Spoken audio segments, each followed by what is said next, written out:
मैं एक बार में समझ में नहीं आता क्या? तुम्हें समझ में नहीं आता? Hello, parcel. अरे मेरा पार्सल आ गया। अबे साले,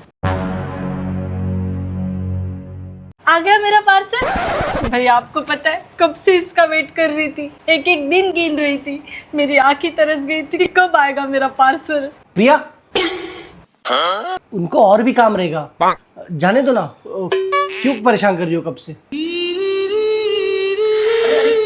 क्या हुआ भैया, आप इतने इमोशनल क्यों हो गए? रुको जरा। वो क्या है ना, आज तक किसी ने इतने प्यार से भैया नहीं बोला। मेरी कोई बहन नहीं है ना। यही नहीं, अभी और सुनिए। तरस गया था मैं भैया सब सुनने के लिए। भैया आप टेंशन मत लो, मैं हूं ना आपकी बहन। अब देख तू, अब तू गया बेटा, अब तू गया देख। बहन, इसका पेमेंट? क्या भैया, आपने मुझे बहन बोला और आप अपनी बहन से पेमेंट लोगे? दीदी वाह दीदी, दीदी वाह दीदी, दीदी